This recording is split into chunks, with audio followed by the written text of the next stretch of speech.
नया टॉपिक करना है कंडक्टेंस। ठीक है। Yes ma'am.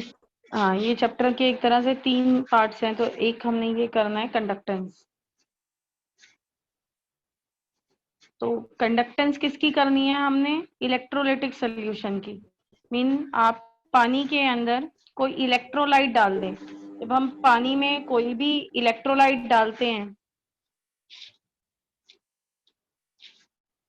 तो पानी में जैसे मैंने NaCl डाल दिया,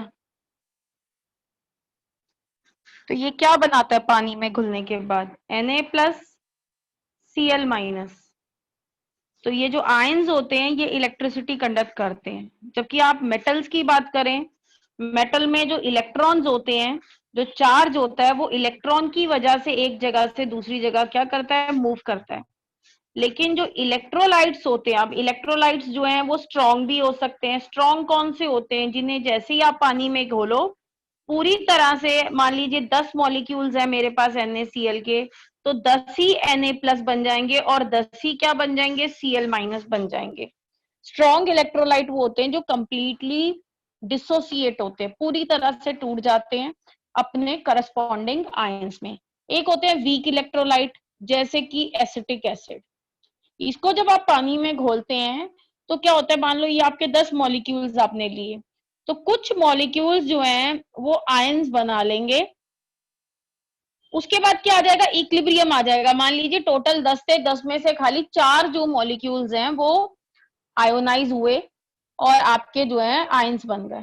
तो जो वीक इलेक्ट्रोलाइट्स है उनमें कम आयंस बनते हैं, तो हमने उन्हीं की जो है कंडक्टेंस जो है इधर पढ़नी है, और उससे रिलेटेड जो है एक न्यूमेरिकल आएगा।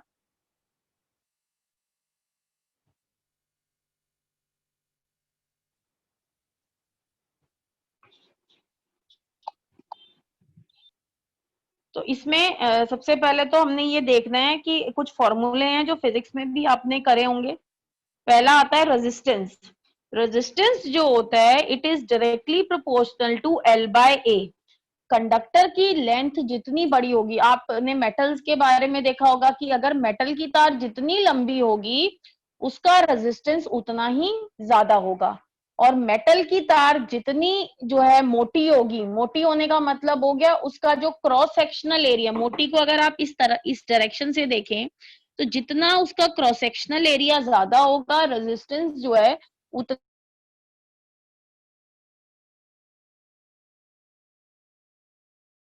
कम होगा मैम।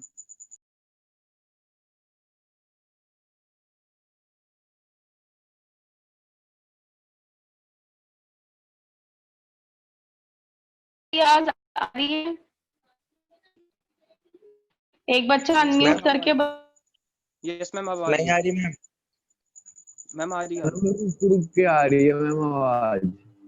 नहीं आ रही, बीच में 10 it is equal to L, it is directly proportional।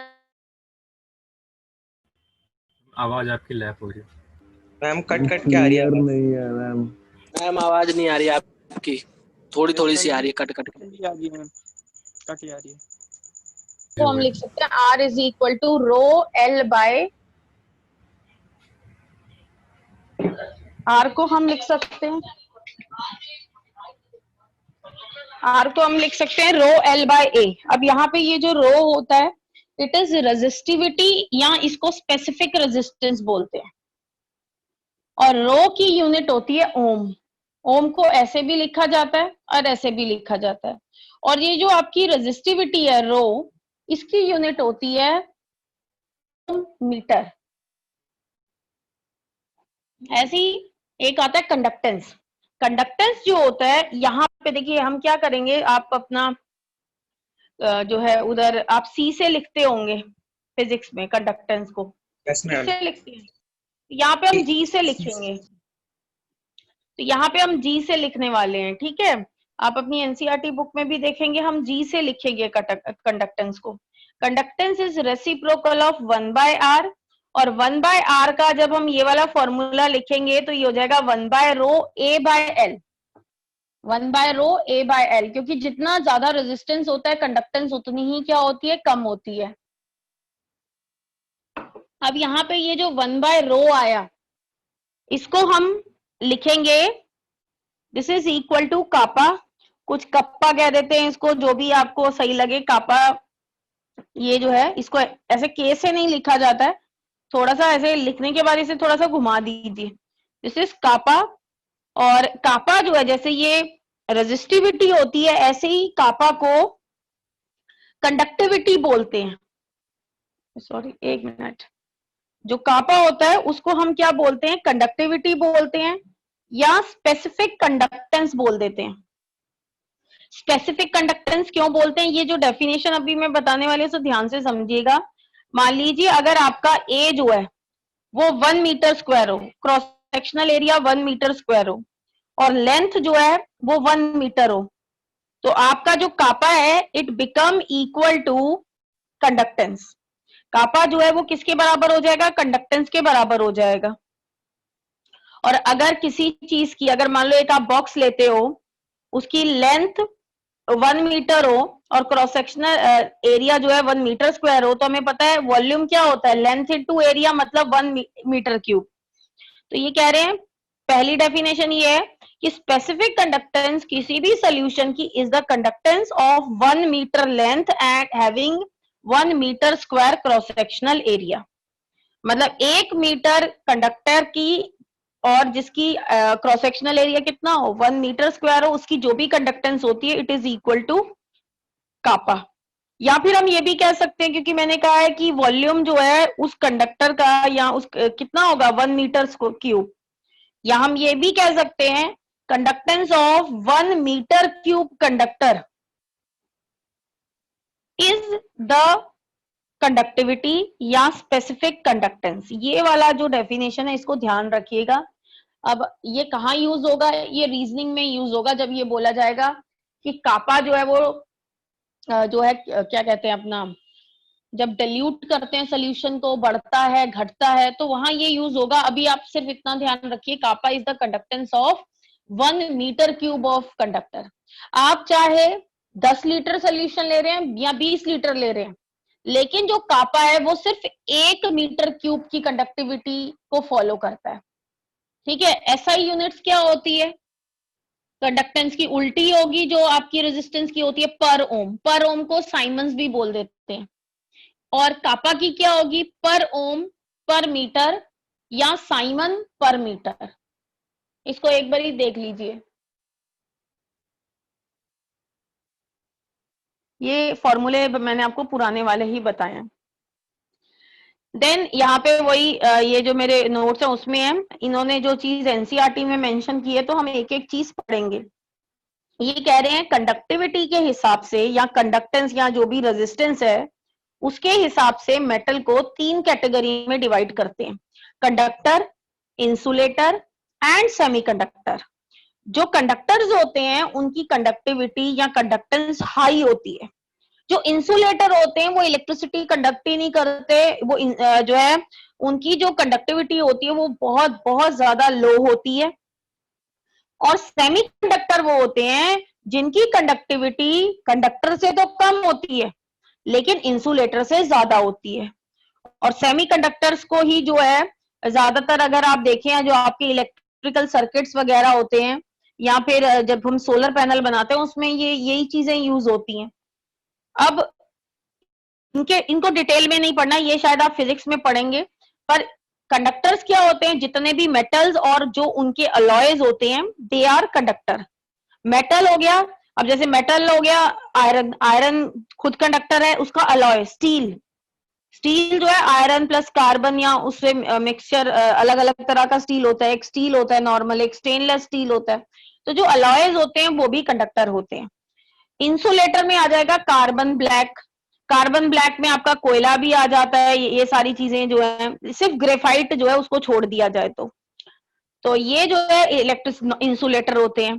और सेमीकंडक्टर्स क्या होते हैं? जैसे सिलिकॉन, गैलियम, ये सारे होते हैं कि अगर इनको हम जो है टेम्परेचर थोड़ा सा ज्यादा कर दें या थोड़ा कम कर दें तो ये कंडक्ट करते हैं, ज्यादा कर देंगे तो नहीं करते हैं। उसके बाद एक होते हैं सुपर कंडक्टर।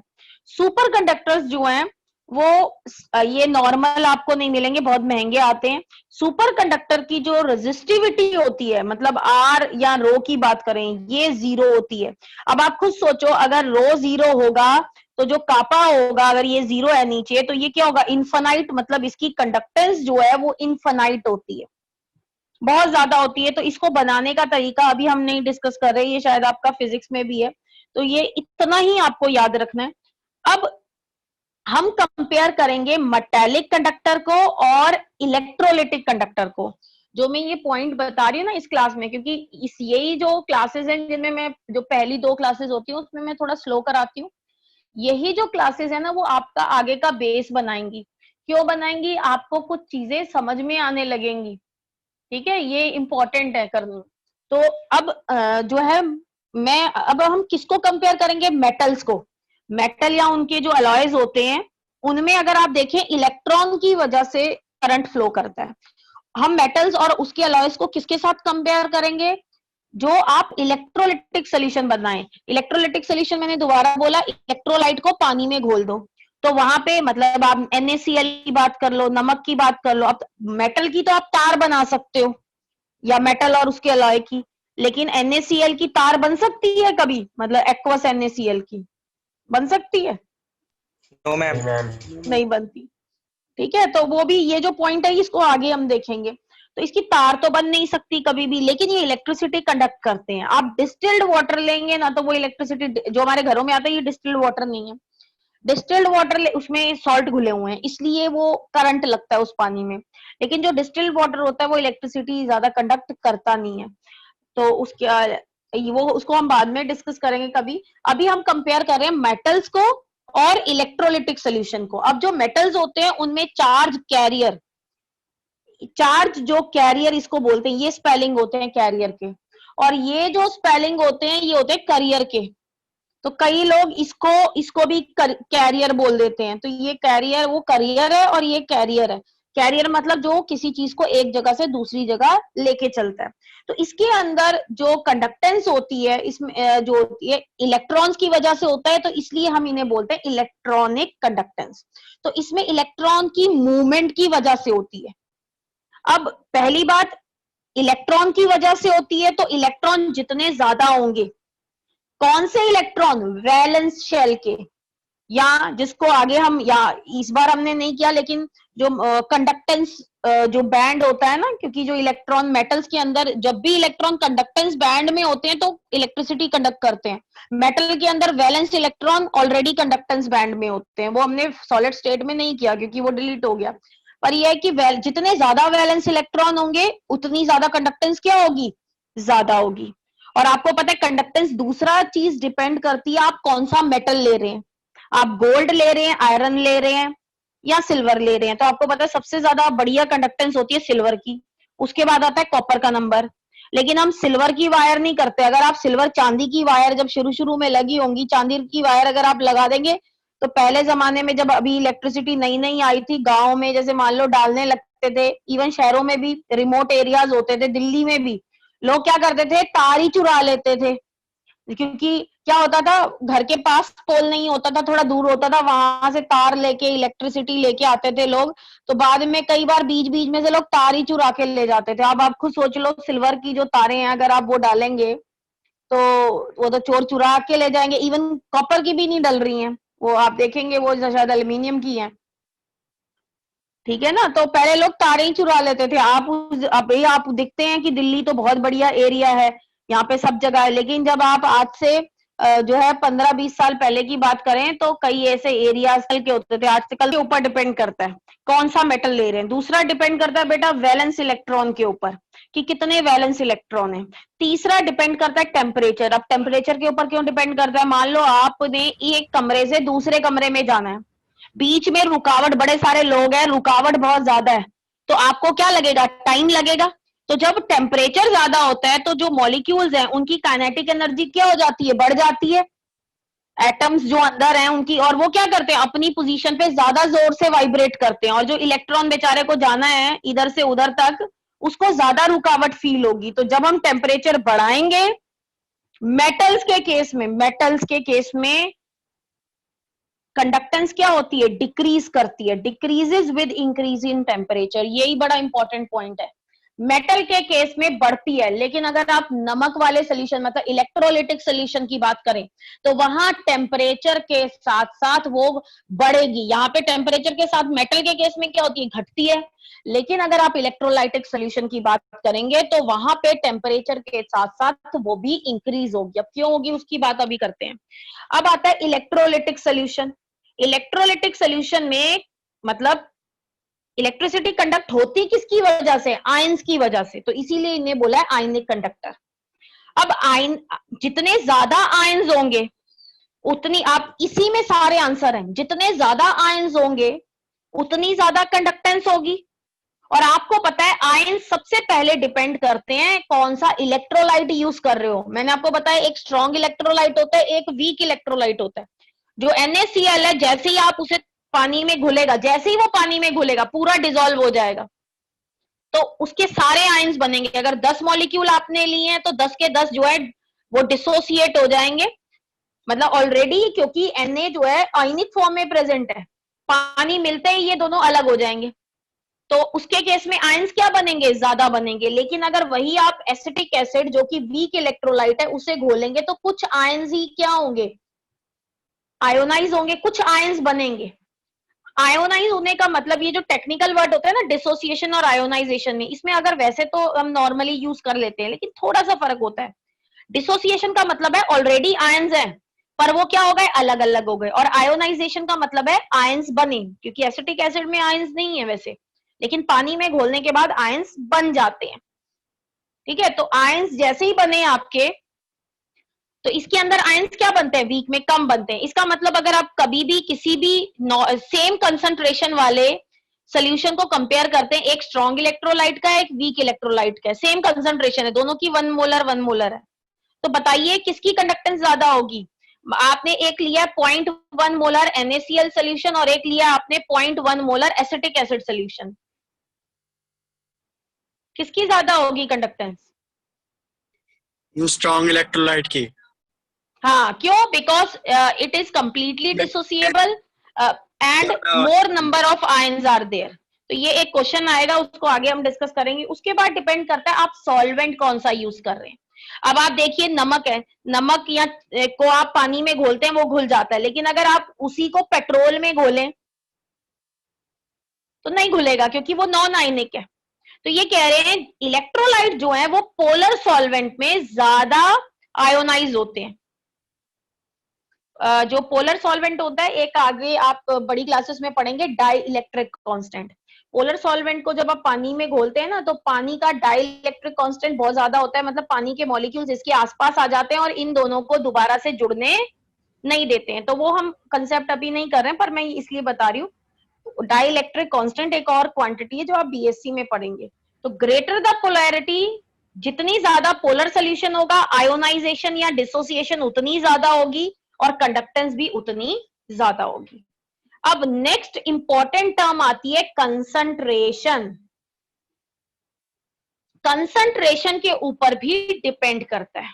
ये कह रहे हैं अगर कंसंट्रेशन ज्यादा है, मतलब आपने 1 लीटर पानी लिया, 2 बच्चे हैं, दोनों ने 1-1 लीटर पानी लिया, एक ने जो है 100 ग्राम NaCl एक में डाल दिया और एक ने 50 ग्राम NaCl डाला, तो कौन सा ज्यादा कंसंट्रेटेड है और कौन सा ज्यादा डाइल्यूट है? 100 ग्राम वाला। 100 ग्राम वाला मैं कह रही हूँ डाइल्यूट है या कंसंट्रेटेड है, ये बताना। कंसंट्रेटेड इसमें, हाँ। और जो दूसरा है वो ज्यादा डाइल्यूट है। ठीक है, अगर मैं जो 100 ग्राम वाला जो 1 लीटर पानी में घुला था, अगर इसमें और पानी डाल दूं तो मैं कंसंट्रेशन बढ़ा रही हूँ या घटा रही हूँ? घटा रहे हैं मैम, घटा रहे हैं। हाँ, उसको कंसंट्रेशन डिक्रीज हो रही है and it is becoming more and more dilute. तो ये चीज समझ लेना। ये कह रहे अगर हाई कंसंट्रेशन होगी तो कंडक्टेंस कम होगी, या इसको मैं इस लैंग्वेज में भी बोल सकती हूँ विद डिल्यूशन। डिल्यूशन जैसे जैसे होगी कंडक्टेंस क्या करेगी, इंक्रीज करेगी। Yes ma'am. ठीक है, अब ये कह रहे हैं चाहे वीक इलेक्ट्रोलाइट हो चाहे स्ट्रॉन्ग इलेक्ट्रोलाइट हो। दोनों के केस में जब आप दोनों को डाइल्यूट करते हैं तो जो कंडक्टेंस है वो बढ़ती है डाइल्यूट करने पे, लेकिन दोनों के रीजन अलग अलग है। क्योंकि पेपर में अगर क्वेश्चन आ जाएगा ना कि भाई आपने एक सोल्यूशन लिया 0.1 मोलार NaCl और एक लिया 1 मोलार NaCl, कंडक्टेंस किसकी ज्यादा है और क्यों? तो कंडक्टेंस जो ज्यादा डाइल्यूट होगा, मतलब 0.1 वाला। लेकिन ये स्ट्रॉन्ग इलेक्ट्रोलाइट है, इसका रीजन अलग होगा। और अगर मैंने कह दिया कि 0.1 मोलर एसिटिक एसिड है और 1 मोलर एसिटिक एसिड है, दोनों में से कंडक्टेंस किसकी ज्यादा होगी? कंडक्टेंस तो डाइल्यूट सोल्यूशन की ज्यादा होगी 0.1 मोलार वाले की, लेकिन रीजन जो है वो इसका अलग होगा। अब रीजन अलग क्या होगा? वीक इलेक्ट्रोलाइट में क्या होता है? आयंस कम बनते हैं। जैसे ही आप पानी डालोगे, उसे डाइल्यूट करोगे, आयोनाइजेशन जो है वो क्या करेगी? इंक्रीज करेगी, ज्यादा से ज्यादा आयंस बनने लगेंगे। कंसंट्रेटेड सॉल्यूशन में कम आयंस बनते हैं, लेकिन जैसे आप उसमें और पानी डालोगे तो आयंस क्या होंगे? आयोनाइजेशन जो है वो इंक्रीज करेगी, नंबर ऑफ आयंस इंक्रीज करेंगे। सो इस वजह से with dilution conductance increases in weak electrolyte because ionization increase करेगी। ये मैंने कंसंट्रेशन के टर्म्स में लिखा है कि वीक इलेक्ट्रोलाइट में आयोनाइजेशन कम होती है एट हाई कंसंट्रेशन। ठीक है, इसको ऐसे भी हम कह सकते हैं। अब ये समझ में आ गया वीक इलेक्ट्रोलाइट्स में क्या होता है? पानी डालने पे, डाइल्यूट करने पे नंबर ऑफ आयंस बढ़ते हैं। क्यों बढ़ते हैं? Because of increase in ionization. ये समझ में आ गया? Yes ma'am. ठीक है, अब बात करते हैं स्ट्रॉन्ग इलेक्ट्रोलाइट की। भाई स्ट्रॉन्ग इलेक्ट्रोलाइट में होता क्या है? अब देखिए, स्ट्रॉन्ग इलेक्ट्रोलाइट को तो जैसे ही आप पानी में घोलते हो वैसे ही सारे आयंस बन जाते हैं। अब आप उसमें और फालतू पानी डालो तो नंबर ऑफ आयंस तो इंक्रीज नहीं करेंगे, ना नंबर ऑफ आयंस, क्योंकि ऑलरेडी जैसे ही आपने NaCl को घोल दिया पानी में तो जितने NaCl डाले थे सारे ही डिसोसिएट हो गए, आयंस तो बढ़ेंगे नहीं। फिर कंडक्टेंस क्यों बढ़ रही है? कंडक्टेंस इसलिए बढ़ रही है, ये जो आयंस है, अगर कंसंट्रेटेड सोल्यूशन होगा तो ये आयंस क्या होंगे? थोड़े से ज्यादा करीब होंगे एक दूसरे के साथ। मतलब इंटर आयनिक अट्रैक्शन क्या होगी? इंटर आयनिक अट्रैक्शन क्या होगी? ज्यादा होगी अगर सोल्यूशन कंसंट्रेटेड है। और अगर डाइल्यूट है तो आप उसमें और पानी डालते जा रहे हैं तो इंटर आयनिक अट्रैक्शन क्या होगी? इट डिक्रीजेस, वो कम होनी स्टार्ट हो जाएगी। लेकिन अगर सोल्यूशन कंसंट्रेटेड है एट हाई कंसंट्रेशन तो इंटर आयनिक अट्रैक्शन हाई है, तो इस वजह से ये जो आयंस हैं, ये इनकी जो मूवमेंट होगी वो कम होगी as compare to dilute solution. दोनों का रीजन समझ में आया है सबको? Yes ma'am. ठीक है, दोनों का अलग अलग रीजन है। ये मैं कंसंट्रेशन की टर्म्स में लिखे, आप डाइल्यूट की टर्म में लिख सकते हैं। उसके बाद आता है, नेक्स्ट आता है टेम्परेचर, कि टेम्परेचर के ऊपर कैसे डिपेंड करते हैं। तो वही टेम्परेचर, जैसे जैसे आप टेम्परेचर बढ़ाओगे डिसोसिएशन क्या होगी? इंक्रीज करेगी। आपको पता है कि अगर आपका सैचुरेटेड सोल्यूशन भी है, नमक ने घुलना बंद भी कर दिया है, लेकिन जैसे ही आप उसे हीट करोगे तो जो वो नमक है वो भी घुल जाएगा। क्यों? उसमें डिसोसिएशन बढ़ जाएगी। ऐसे ही अगर आप एसिटिक एसिड ले रहे हैं, पहले 10 मॉलिक्यूल में से, लेट अस सपोज 10 में से सिर्फ 5 डिसोसिएट हुए थे, लेकिन अगर आप उसको गर्म करेंगे तो और मान लो और एक मॉलिक्यूल डिसोसिएट हो गया तो नंबर ऑफ आयंस क्या हो गए? ज्यादा बढ़ गए। तो ये लिख रहे हैं with increase in temperature dissociation increase करती है। जब डिसोसिएशन इंक्रीज करती है तो नंबर ऑफ आयंस क्या करेंगे? वो इंक्रीज करेंगे। सो कंडक्टेंस क्या करेगी? इंक्रीज करेगी। तो इसमें देखिए टेम्परेचर के साथ साथ इंक्रीज करती है। और दूसरी चीज ये भी होती है कि जैसे जैसे टेम्परेचर बढ़ता है, मॉलिक्यूल्स या जो आयंस है उनकी काइनेटिक एनर्जी बढ़ेगी, वो ज्यादा स्पीड से मूव करेंगे, है ना। इंटर आयनिक अट्रैक्शन क्या होगी? स्ट्रॉन्ग इलेक्ट्रोलाइट के केस में कम हो जाएगी। समझ आ गया कि इंटर, आप इसको जो है टेम्परेचर बढ़ाएंगे तो पॉजिटिव और नेगेटिव के बीच में जो इंटर आयनिक अट्रैक्शन है वो भी क्या हो जाएगी? कम हो जाएगी, क्योंकि इनकी काइनेटिक एनर्जी क्या हो जाएगी? इंक्रीज हो जाएगी। ठीक है, तो दोनों चीजें आ गई। समझ आ गया सबको?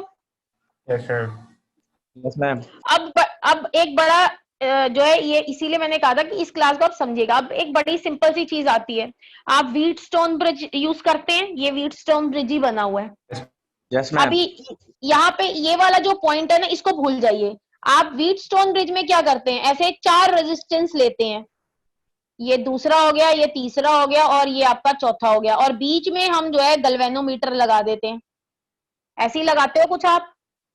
अब Yes, ma'am. आपको इस वाले मेटल की, मान लो आप मेटल की तार का निकालना चाहते हो कि इस मेटल की तार का जो है रेजिस्टेंस कितना है। आप क्या करते हो, तार का एक हिस्सा यहाँ जोड़ देते हो, तार का एक हिस्सा यहाँ जोड़ देते हो मेटल का, ऐसे ही करते हो। मान लो बाकी 3 रेजिस्टेंस आपको पता है, तो चौथा हम निकाल सकते हैं। यही Yes, करते हैं ma'am. ना आप। हाँ, तो Yes, ये ma'am. जो, हाँ, और ये गैल्वेनोमीटर होता है। अब क्वेश्चन ये आता है यहाँ पे कि अगर मैं जो है नमक वाले सोल्यूशन की कंडक्टेंस निकालना चाहती हूँ, जैसे मैंने अभी आपको बोला था, क्या नमक वाले सोल्यूशन को, इलेक्ट्रोलिटिक सोल्यूशन को आप एक तार की तरह जोड़ सकते हैं कि एक पॉजिटिव टर्मिनल के साथ जोड़ दें, एक नेगेटिव टर्मिनल के साथ जोड़ दें? जोड़ सकते हो? No, ma'am. नहीं जोड़ सकते। तो कैसे करेंगे? इसके ये 2 प्रॉब्लम्स आई। पहली प्रॉब्लम ये आती है कि हम कंडक्टिविटी कैसे निकालें या कंडक्टेंस कैसे निकालें? भाई हम रेजिस्टेंस निकाल लें व्हीटस्टोन ब्रिज के जरिए और उसका रेसिप्रोकल लेके हमारी कंडक्टेंस निकल आए। ये तो चलो समझ में आ गई। अब प्रॉब्लम ये आती है हमारी, जो पहली प्रॉब्लम ये आती है, ये देखिए ये प्रॉब्लम है। पहली प्रॉब्लम ये आती है, जो मैंने अभी नीचे दूसरा लिखा हुआ है, इसे एक्सप्लेन किया हुआ है कि सोल्यूशन को हम एक मेटालिक वायर की तरह ब्रिज में नहीं जोड़ सकते, या जो सॉलिड कंडक्टर है, जैसे हम सॉलिड चीज को जोड़ देते हैं, हम इनको नहीं जोड़ सकते हैं सोल्यूशन को।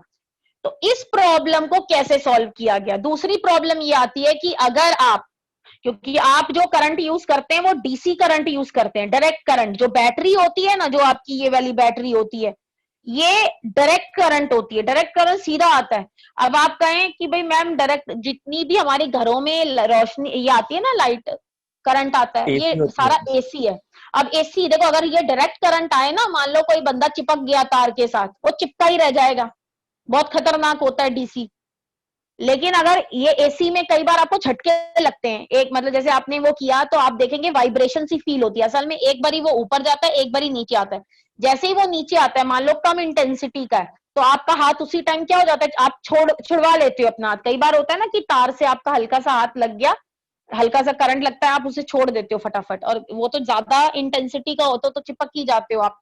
लेकिन ये कि अदरवाइज जो है वो क्यों होता है, क्योंकि जैसे ही वो अपने नीचे उस पे आता है, आप उसकी एनर्जी कम होती है तो आप उसे छोड़ देते हो, तभी तो ऐसे हल्के हल्के झटके लगते हैं कि नहीं लगते हैं, वाइब्रेशन टाइप के।